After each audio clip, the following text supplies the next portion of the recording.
Episode start होता है तो जब जिया उसे कुछ नहीं बता रही होती तो लियान उसके भाई को कॉल करके उसकी कंडीशन बताता है, पूछता है कि मैं क्या करूं। तो वो मशवरा देता है कि तुम जाकर जिया की साइकेट्रिस्ट से बात कर लो, क्योंकि सिर्फ उन्हीं को ही उसकी कंडीशन के बारे में पता है और वही हेल्प कर सकती हैं तुम्हारी। तो लियान इसकी बात मानकर उसकी साइकेट्रिस्ट से मिलने के लिए आता है और जिया की कंडीशन के बारे में पूछता है। तो वो लियान को सब बता देती है कि जिया की ये कंडीशन जिया हुआ की वजह से हुई है और वो अपने आप को कसूरवार समझ रही है अपनी माँ की डेथ का। और उस टाइम क्या हुआ था, उसकी माँ की डेथ कैसे हुई, उस बारे में उसने किसी को भी नहीं बताया हुआ। इसीलिए ये लियान को कहती है कि तुम उसके बचपन के दोस्त हो, सिर्फ तुम ही उसे ठीक कर सकते हो अगर तुम ये पता लगा लो कि उसकी माँ की डेथ कैसे हुई थी, क्योंकि जब रीजन पता चलेगा तभी हम उसकी हेल्प कर सकते हैं ठीक होने में। दूसरी ही तरफ लियान के सामने जिया की हकीकत खुल जाती है। इसे कंपनी वाले बता देते हैं कि उसने तुम्हारा टॉयलेट वाला प्रोजेक्ट छीन लिया, अब तुम ही बताओ कि क्या करना है। लियान को बहुत अफसोस होता है क्योंकि वो उसका ड्रीम प्रोजेक्ट छीन लेता है, मगर ये फिर भी उसे कुछ नहीं कहता कि मैं उसे हर्ट नहीं करना चाहता लड़ाई झगड़े करके। ताओ कह भी रहा होता है कि अगर मैं उसके खिलाफ एक्शन लूंगा या उसे कंपनी से निकाल दूंगा तो उसके साथ साथ तुम्हें भी जाना पड़ेगा, क्योंकि तुम उसके साथ कॉन्ट्रैक्ट में बंधे हुए हो। तो लियान क्या करता है कि टॉयलेट प्रोजेक्ट उसी को लेने देता है कि लेने दो उसे, इसका जो भी प्रॉफिट आता है उसे ही मिलने दो, मगर मुझे बस ये स्क्रिप्ट लिखनी है, क्योंकि ये अपनी और जिया की कहानी को खुद लिखना चाहता है। और साथ ही साथ जिया के लिए ये अपनी डायरेक्टर वाली जॉब से भी रिजाइन दे के चला जाता है कि उसे मेरी ज़रूरत है। कोको उसे जाने नहीं दे रही होती, मगर मगर काओ लियान के डिसीजन को अहमियत देता है कि जो तुम्हें ठीक लगता है वो तुम करो। अब कोको तो सिर्फ लियान की वजह से ही अपनी कंपनी में रुकी हुई थी। जैसे ही ये जाने लगता है तो ये खुद भी बाहर मुल्क वापस जाने लगती है और उससे गुड बाय कहने लगती है। लियान तो इसे अपना दोस्त मानने लगता है, इसीलिए कहता है कि हम दोबारा ज़रूर मिलेंगे। दूसरी ही तरफ जिन को जिया की कंडीशन का पता चलता है तो उसके साथ रुकने के लिए आ जाती है और उसको दिलासा दे रही होती है कि हम सब तुम्हारे साथ हैं। मगर जिया की हालत वर्ष से वर्ष होती जा रही होती है और अब वो इस बात पर रोने लगती है कि मैं अपने इमोशंस पर कंट्रोल नहीं कर पा रही। इसे इसी बात पर और ज़्यादा रोना आ रहा होता है कि वो लियान को खोना नहीं चाहती, क्योंकि वो उससे बहुत प्यार करती है। दूसरी ही तरफ जितना जिया पैसों के लिए मरा जा रहा था, तो जैसे ही कोको इसे बताती है कि लियान ने तुम्हें ये प्रोजेक्ट दे दिया है, सारा प्रॉफिट तुम्हें मिलेगा, तो अभी भी इसे शर्म नहीं आ रही होती और उल्टा खुश हो रहा होता है।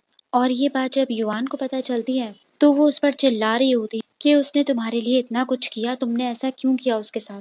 तो जिया भी अब खुल के साफ कहने लगता है कि हाँ, मैं लियान से जेलस हूँ, उसकी जिंदगी बेटर हो गई, जो मिल रहा है उससे मिल रहा है, हमें क्या मिल रहा है।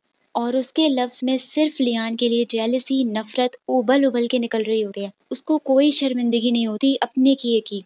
ये सुनकर युआन अपने मुंह पर थप्पड़ मारने लगती है कि मैंने तुम्हारी गलतियों पर पर्दे डाले, मगर अब इसकी असलियत इसके सामने खुल जाती है, इसीलिए इसे छोड़कर जाने लगती है कि जैसा तुम लियान के साथ कर रहे हो आगे जाके मेरे साथ भी कर सकते हो। इसीलिए इसे छोड़ के चली जाती है कि मैंने तुम्हें समझने में देर कर दी। लियान जिया को बता देता है कि मैंने तुम्हारी कंडीशन के बारे में सब पता कर लिया है तुम्हारी साइकेट्रिस्ट से, और उससे माफ़ी मांग रहा होता है कि मुझे उस टाइम तुमसे सवालात नहीं करने चाहिए थे। तो जिया कहती है कि माफ़ी तुम क्यों मांग रहे हो, असल माफ़ी तो मुझे मांगनी चाहिए क्योंकि मैं ज़्यादा रूड हो गई थी। वहाँ जिया के लिए युवान इम्पोर्टेंट थी, इसीलिए जब वो चली जाती है तो उसे अपनी गलतियों का एहसास होने लगता है और ये पुरानी बातें सोचने लगता है कि कैसे ये लोग पहले एक टीम थे और जिया से इतनी मोहब्बत करते थे कि आपस में जिया के लिए लड़ रहे होते थे कि ये मेरा भाई है, ये मेरे साथ बैठेगा। ये बातें याद करके वो रोने लगता है कि इसने अपने लालच की वजह से अपनी फैमिली जैसी टीम को तोड़ दिया और लियान के साथ इसने जो कुछ भी किया इस बात का इसे गिल्ट होने लगता है, मगर अब इसके अंदर इतनी जरूरत नहीं होती उसे कॉल करने की कि ये उसे फेस कैसे करेगा। इसीलिए लियान और जिया यहीं से ही एक दूसरे की जिंदगियों से निकल जाते हैं। दूसरी ही तरफ जिया का भाई और जिन आपस में बात करके अपने मसले सुलझा लेते हैं, एक दूसरे से माफी मांग के। जिंग उसे दोबारा से शादी के लिए प्रपोज करता है तो वो मान जाती है। दूसरी ही तरफ जिया हुआ का इलाज अब जिया की साइकेट्रिस्ट कर रही होती है और जियो हुआ को बता देती है कि तुम्हें मेंटली टॉर्चर यंग कर रहा था जिया से बदला लेने के लिए। तब जाकर जियो हुआ की आंखें खुलती हैं और उसे अफसोस होता है कि उसकी वजह से जिया की हालत ऐसी हो गई।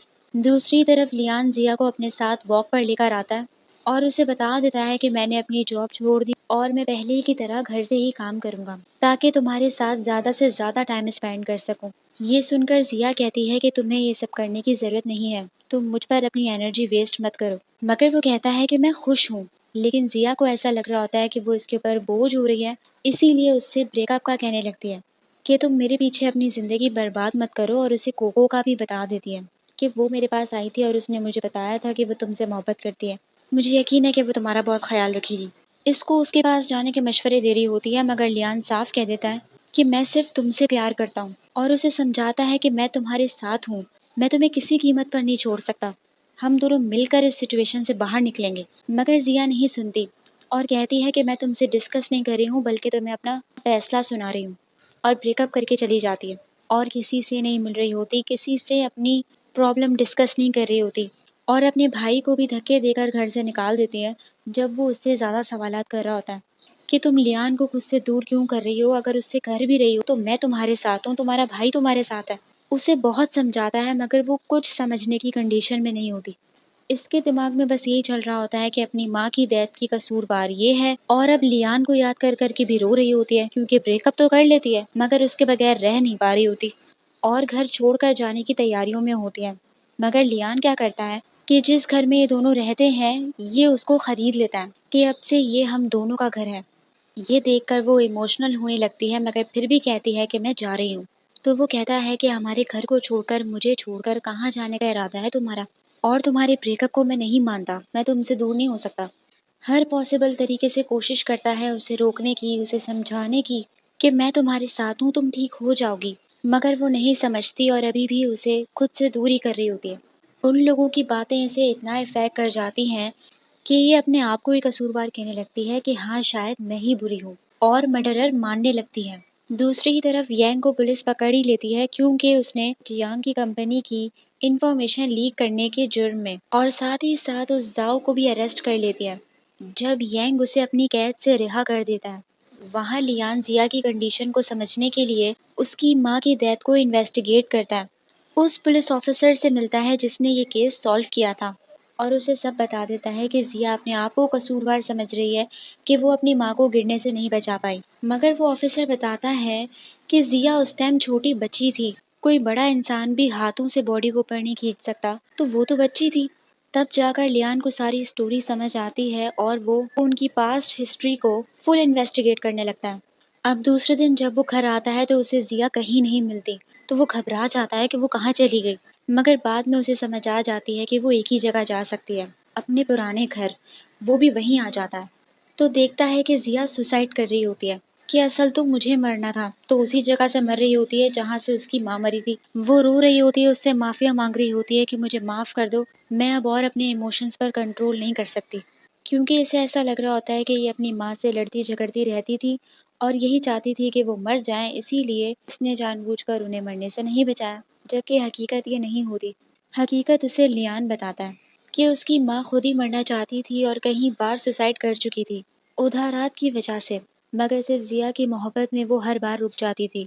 मगर अब वो कंट्रोल नहीं कर पाती और सुसाइड करने लगती है, वो भी सिर्फ जिया के लिए कि इसके मरने के बाद ही ये उधार वापस करने वाली प्रॉब्लम खत्म होगी। तभी ये छत से छलांग लगा लेती है।